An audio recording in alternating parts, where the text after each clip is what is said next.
There was a day. You remember it, even if you can't name the year. Everything felt different. The light, the air, the way people looked at you.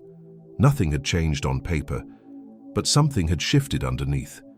You called it a good day, or you called it something bigger, a new timeline. Physics does describe branching realities, but not the way you've been told.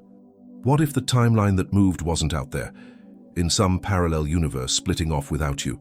What if it moved in the only place it ever could, inside the model your brain builds of the world, one prediction at a time? By the end of this video, you'll know exactly which timeline is real, and you'll know why you've been chasing the wrong one. For a while, I believed it too. Not casually, seriously. I built the vision board. I wrote the scripting journal, present tense, as if the version of me who already had the life was just one decision away, waiting in a parallel corridor for me to walk through the right door. I read the forums where people compared notes like tourists. I shifted last Tuesday. I felt the reality slide. I wanted it to be literal. I wanted the universe to be a hallway of doors and manifestation to be the key. I remember exactly what it felt like on the nights it didn't work. Lying there, having done the technique correctly.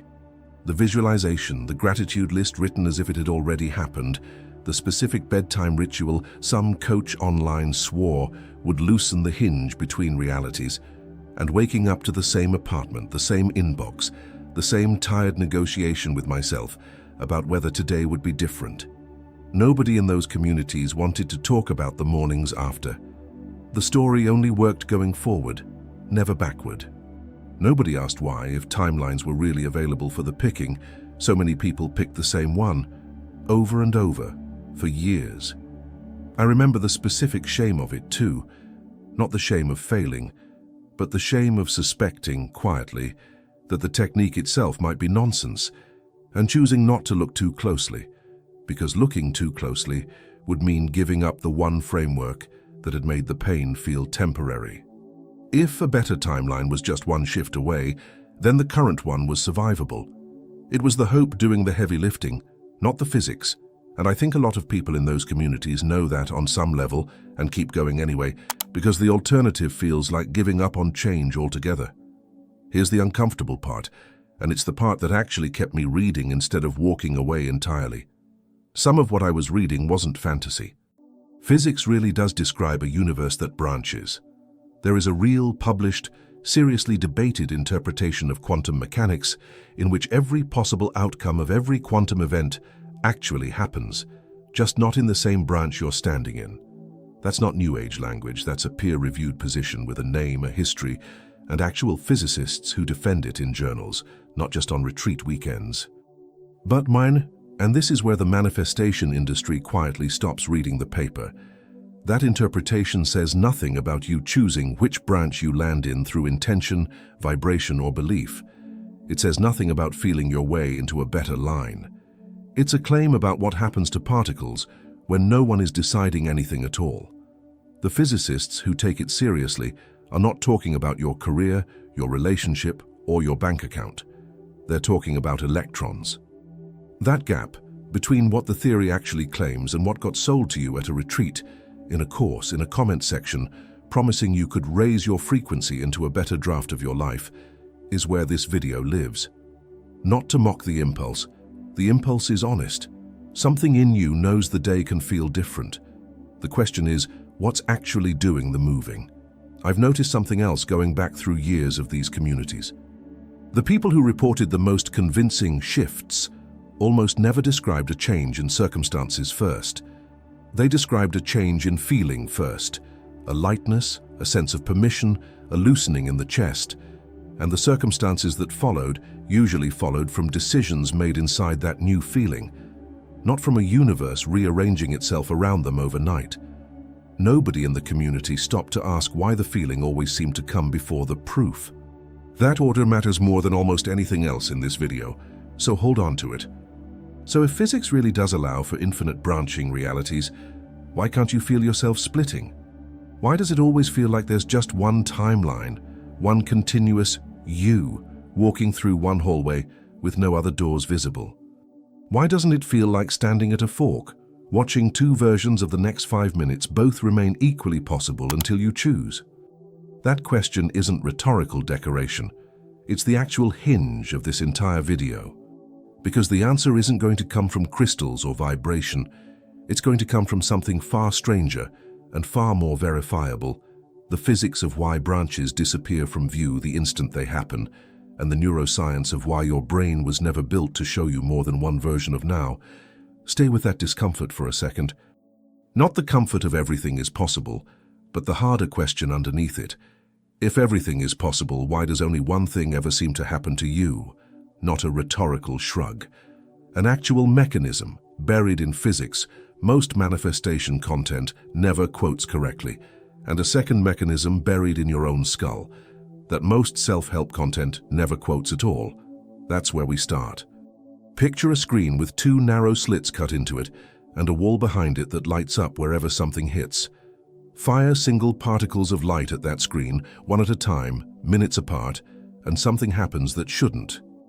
Instead of two clean stripes lining up behind the two slits, which is what you'd expect if each particle just went through one slit like a tiny bullet, you get a pattern of many stripes, alternating light and dark, the unmistakable signature of a wave interfering with itself.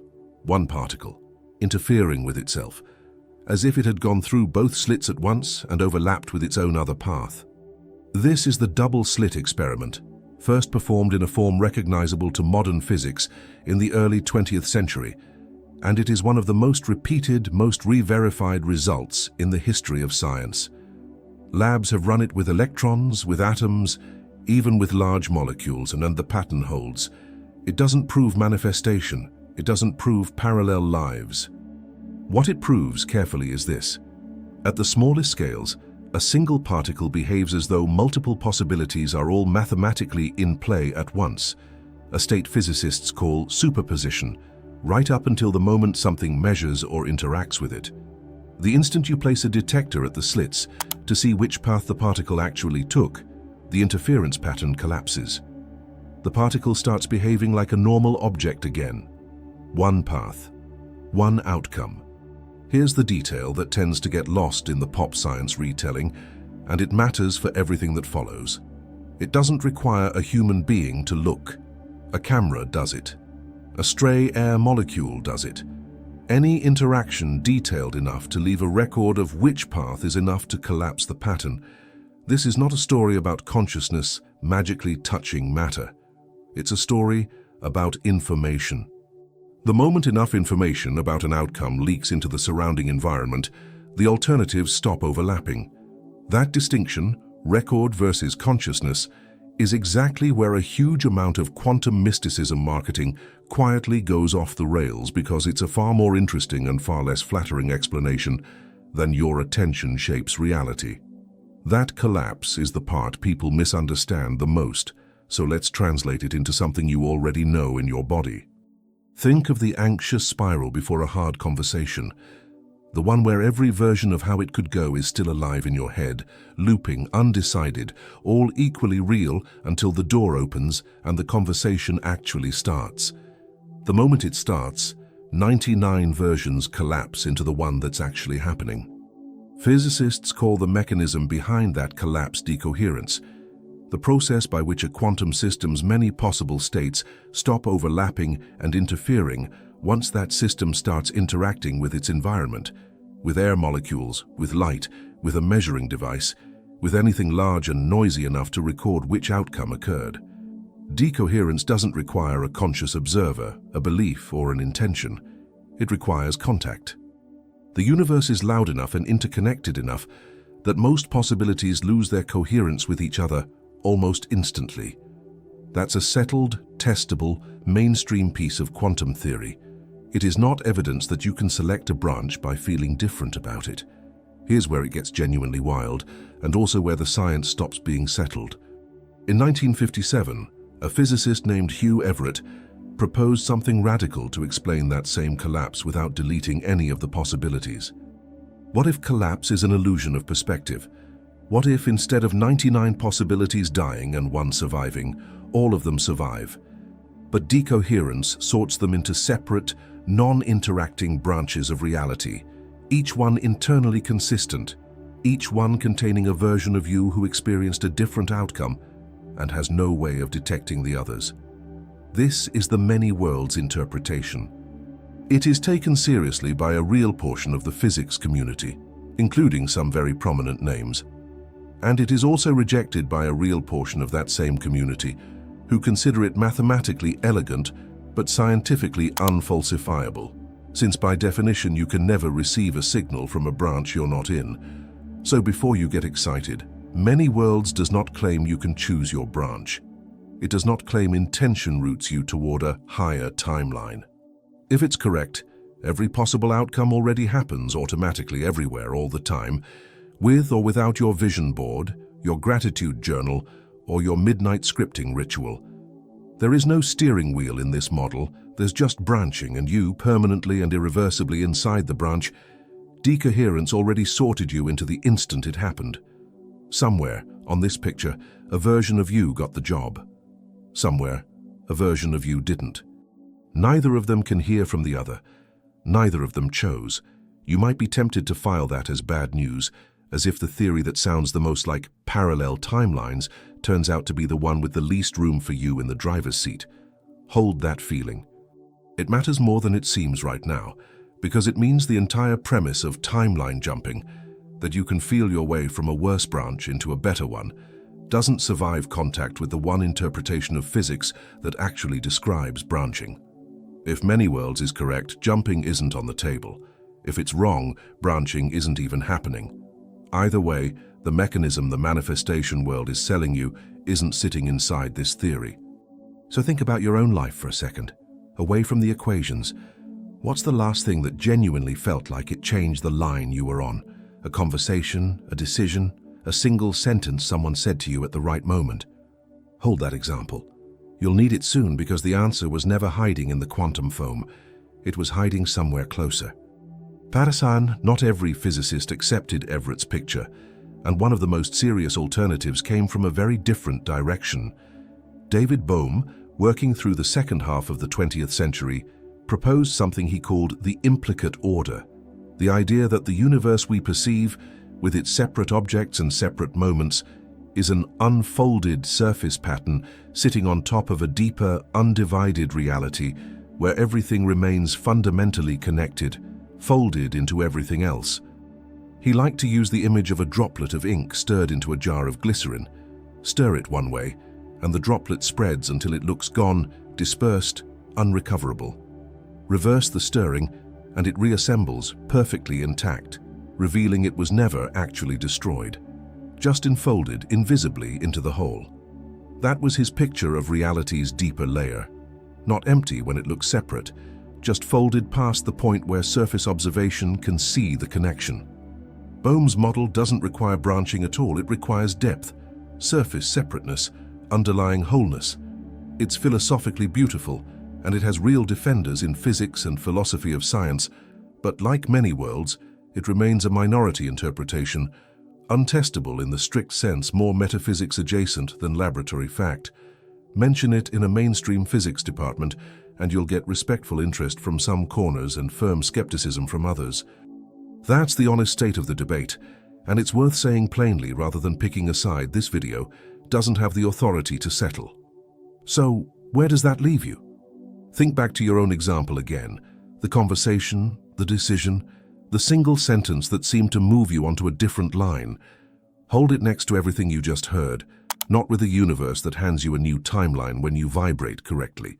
With a universe that is, at minimum, far stranger than solid, where possibility genuinely exists in superposition, where branching or hidden wholeness are live, serious, still argued over pictures of what's underneath, and where none of it, not one interpretation, describes intention as a selection mechanism.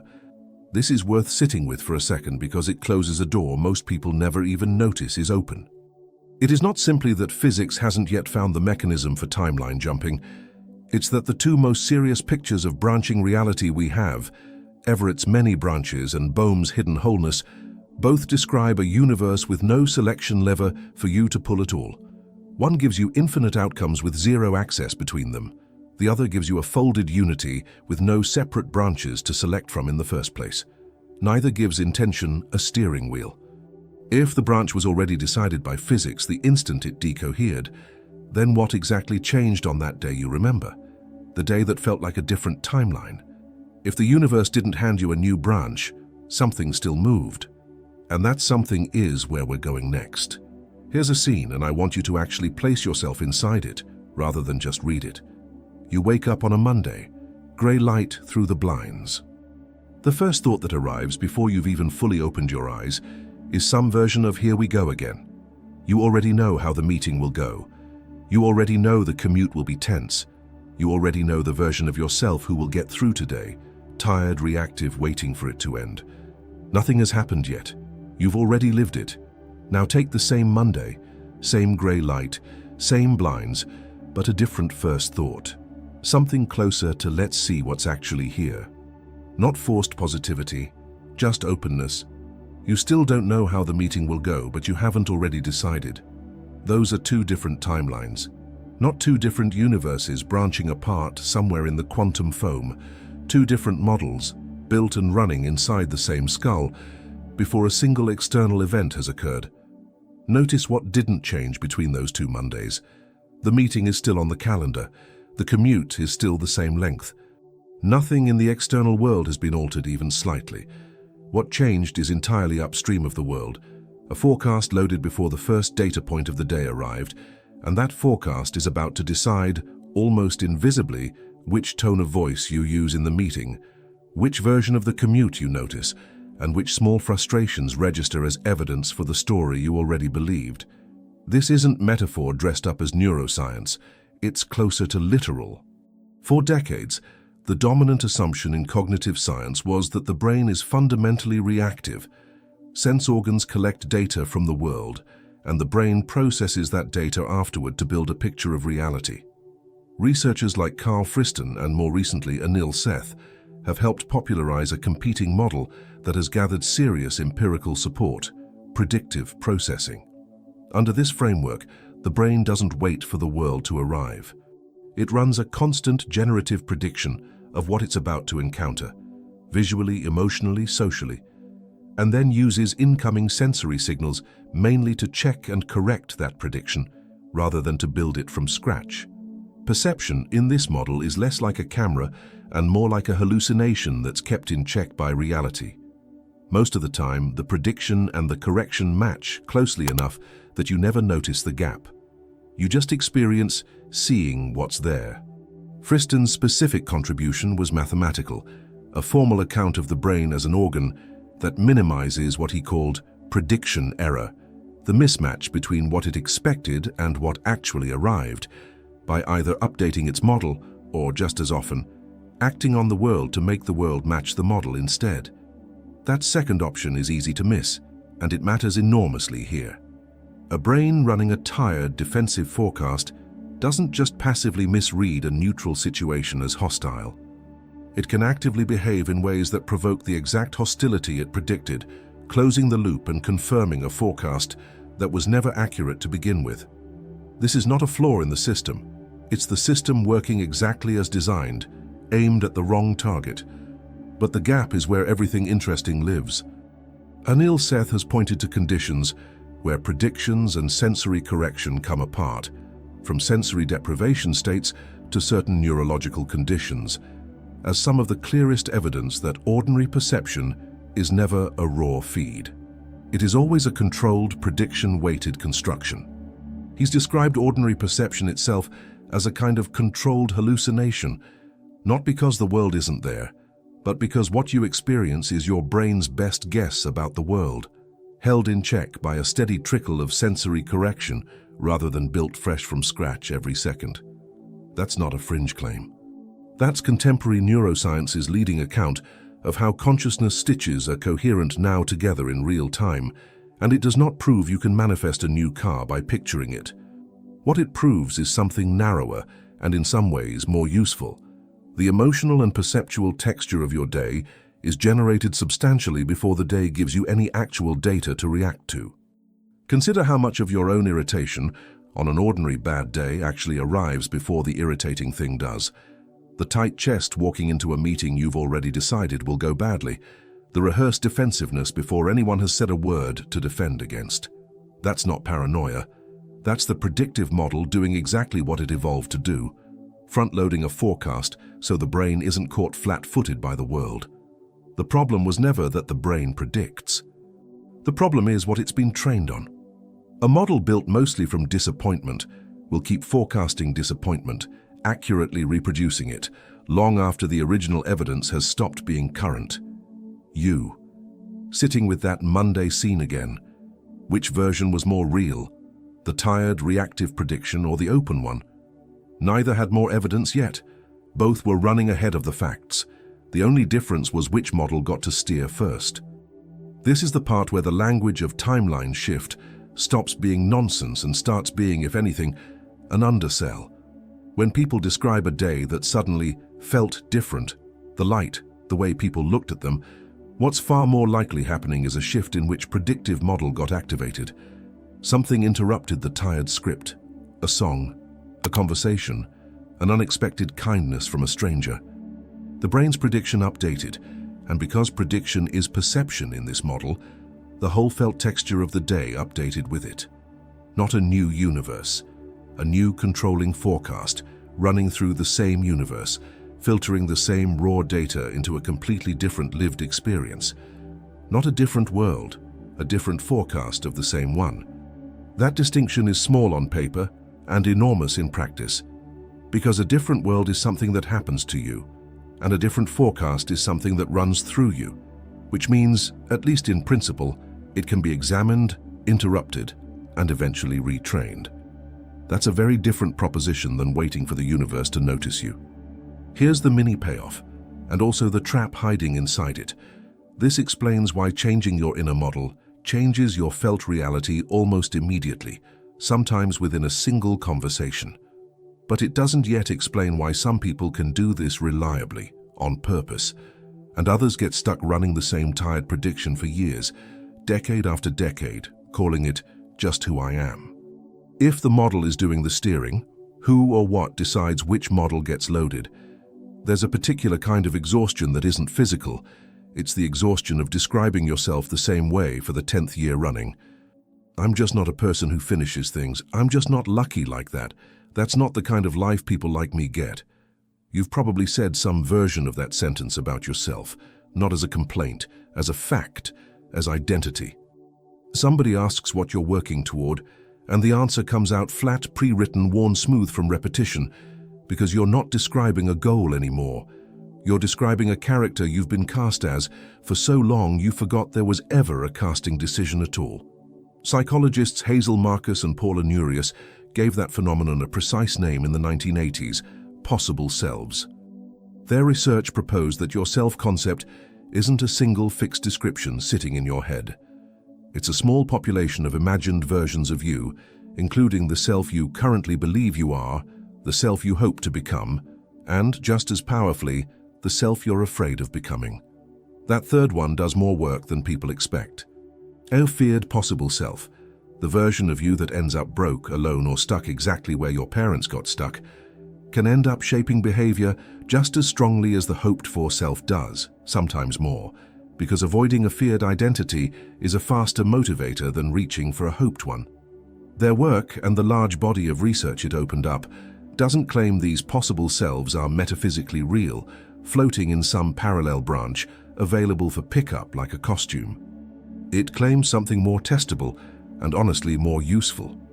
Which possible self is currently loaded as dominant measurably shapes your motivation, your risk tolerance, your read of ambiguous situations, and your behavior in the present moment, often before you're consciously aware which one is running the forecast. Put those two ideas next to each other for a second. A predictive brain that runs a forecast before the data arrives, and a self-concept built from competing possible selves rather than one fixed identity. What manifestation culture calls timeline jumping starts to look less like moving between universes and a lot more like a possible self overtaking the currently dominant one as the model your brain uses to predict your own life. The identity update comes first. The felt reality follows it, the way perception follows prediction. This also finally explains the thing the manifestation communities kept stumbling into without ever naming correctly. Why the shift always seemed to require an emotional change before any external evidence showed up. They weren't wrong that the feeling comes first. They were wrong about what the feeling was doing. It wasn't opening a door to a parallel universe. It was a possible self successfully overriding the one that had been running the forecast, which is a real, well-documented psychological event, just one that happens entirely on this side of the equation, inside a single continuous life, not across branches of reality. But notice the discomfort that creates. If your felt reality follows whichever possible self is dominant, and the dominant one can be years old, inherited, defensive, built to protect you from disappointment rather than to reflect your actual capacity, then the timeline you're stuck in was never assigned to you by fate or by a universe that likes other people more. It was assigned by whichever version of you your nervous system decided a long time ago was the safest bet. That's a heavier claim than it first sounds. So before going further, sit with the version of yourself that's been running your Mondays, not the one you'd put on a resume, the one underneath, the one that decides, before any evidence comes in, how much you're allowed to hope for today. Naming it is uncomfortable. It's also the entire hinge this video has been building toward. Let's take the claim philosophically, as far as it honestly goes. Baruch Spinoza, writing in the 17th century, argued that everything that exists, including you, including your thoughts, including the very desire you feel to become someone else, follows necessarily from the nature of reality itself, which he called, controversially for his time, Deus sive natura, God or nature, treated as one and the same substance rather than two separate things. Central to his system is the concept of conatus, the idea that every single thing that exists, from a stone to a person, has an intrinsic striving to persist in and increase its own power of acting. For Spinoza, freedom was never about breaking the chain of causes. He was, in fact, a strict determinist, who thought the idea of an uncaused free choice was a kind of confusion, a failure to trace an effect back to its actual cause, rather than proof that no cause existed. Real freedom in his system meant understanding the causes that determine you clearly enough that you stop being tossed around by passions you don't comprehend and start acting from your own conatus with clarity instead. It's worth being honest about what this doesn't hand you. Spinoza is not telling you that clear thinking dissolves consequence, or that understanding your patterns makes rent cheaper or grief shorter. Determinism for him stays fully intact. What changes is your relationship to the causes, from being blindly pushed by a possible self you never examined, to consciously, deliberately feeding your own conatus with a possible self you actually chose to strengthen. Line that up against everything we've covered. This isn't freedom in the sense of picking a parallel universe off a shelf, and it isn't fate in the sense of a future handed to you with no participation at all. It's determined and participatory at the same time, because the cause doing the determining, in the version of you sitting here right now, includes your own predictive model, your own dominant possible self, your own conatus pressing to persist and expand. Change the model with enough clarity, consistently enough, and you haven't broken any laws of physics or psychology. You've changed which cause is doing the determining. That's not mysticism. Spinoza would call it the only real freedom there is. You again, because this can't stay abstract. Whatever possible self has been quietly running your predictions this week, this year, this decade, it was never permanent. It was never physics. It was a pattern that got dominant because it once kept you safe. And patterns that get reinforced enough start to feel like facts about who you are, rather than what they actually are. A forecast, still checking itself against incoming data, still revisable. Every single day you're conscious enough to notice it running. I want to talk to you plainly for a minute, because I think you already know why you watched this far. You didn't come here for the physics. The physics was the doorway, not the destination. You came here because some part of you has been quietly, exhaustedly waiting for permission to stop believing the tired version of your own story. The one that says, This is just who you are. This is just the timeline you got. Other people get the luck and you get the waiting room. I'll be honest with you about something. Making this video meant going back through years of my own notebooks, the scripting journals, the manifestation techniques, the nights I fell asleep trying to feel my way into a different life. Part of me expected to find that time embarrassing. It isn't. What I found instead was a person correctly sensing that something about their inner world was steerable and reaching for the only language available to describe it, a language borrowed from physics it didn't actually understand because the real mechanism hadn't been explained to them yet. I don't think that person was foolish. I think they were early and unequipped. Here's what actually changed today, if anything did. Not a universe, not a branch, just the recognition that the self predicting your Mondays has been running on old data for a long time, and old data isn't the same thing as truth. You are not required to keep forecasting from a version of yourself that was built to protect a much younger, much more frightened person from disappointment. That's not a spiritual bypass. It's not just think positive. It's slower and more honest than that. Notice the prediction. Notice which possible self is loading before the day even starts. Notice it the way you'd notice weather, not something to fight, but something to track, name, and eventually anticipate well enough to dress for something else. And understand, clearly the way Spinoza meant it, that the cause running your life can include a version of you that's still striving, still capable of increasing its own power to act, instead of the one that already decided how this ends. This won't happen in one sitting, and I'm not going to pretend it will just because it makes a cleaner ending. The old forecast has years of reinforcement behind it. It will keep loading out of habit long after you've intellectually understood all of this. That's not failure. That's just what a well-trained prediction does. It doesn't unlearn because you watched a video about it. It unlearns because you keep noticing it, gently, again and again, until noticing itself becomes the new habit. There's no finish line here, and I'd rather tell you that honestly than sell you a version of this where one video, one insight, one aha permanently overwrites years of forecasting. What actually happens is smaller and slower. The old model loads a little less automatically. The gap between the tired thought and the noticing of the tired thought gets a little shorter. Over enough repetitions, that gap is the entire difference between a life run by an old possible self and a life run by one you actually chose. You don't need a new universe. You needed to know where to look. Now you do. If you're the kind of person who's collected a shelf of techniques over the years, journaling methods, morning routines, apps that promise to track your habits into a better self, I don't think you failed at any of them. I think most of them were aimed at the wrong layer. They tried to change the day directly, without ever touching the forecast generating it. That's like repainting a room lit by a broken bulb and wondering why the color never looks right. Fix the light first. Everything downstream changes on its own. Go back to that day you remembered at the beginning, the one that felt like a different timeline.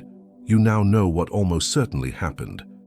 Not a branch of the universe peeling off to accommodate you, and not a reward from a reality that finally noticed you deserved it. A prediction shifted. A possible self-loaded that hadn't had the floor in a while. And because perception follows prediction the way a shadow follows a hand, the whole day rearranged itself around a forecast that, for once, wasn't running from fear. Every thread we pulled on points back to the same room. The physics said branching is real but unreachable by intention, decided the instant decoherence happens, with no steering wheel inside it for you to hold. The neuroscience said your felt reality is built from forecast before it's built from fact. The psychology said the forecast is written by whichever possible self currently has the floor. And Spinoza, 3 centuries early, said the only freedom available was never escaping the causes that determine you. It was understanding them clearly enough to become one of those causes yourself. 4 completely different fields: physics, neuroscience, psychology, 17th century philosophy. None of them borrowed from each other. None of them were talking about timelines when they built these ideas. And yet they converge, uncomfortably precisely, on the same conclusion. The branching you were promised was never available to you, and the branching you actually have access to was never advertised, because it doesn't sell retreats. It just quietly works. Not a parallel universe, not a lucky accident. A model updated, and a life that had no choice but to follow it, the same way it always has, the same way it always will, until you update the model again. The timeline was never out there waiting to be found. It was never something that happened to you while you stood still. It's the one your own mind keeps predicting into existence, one Monday at a time. And for the first time, maybe, you know exactly which lever actually moves it. That forecast running through the same life was always closer than you thought, and it was always only yours to update. There's a strange kind of relief in that once it settles. Relief that doesn't come from being told you're one lucky break away from a better branch, because that framing, however comforting it sounds at first, quietly keeps you waiting. This is a different kind of relief, the kind that comes from realizing the thing you've been searching for in some other version of reality has been sitting, this whole time, one layer beneath your own attention, close enough to reach tonight, not close enough to reach by accident. If this is the version of the story you needed to hear, not the one that promises a magic door, but the one that hands you the actual lever, subscribing isn't just following a channel. It's a small, deliberate vote for the possible self that wants to keep understanding instead of the one that wants to keep waiting. That's the only kind of contract this channel is interested in. If this shifted something, the ebook The Quiet Force goes deeper into rebuilding the model your mind runs on. Link in the description and pinned comment. What happens when the possible self you're afraid of becomes the one that's loading?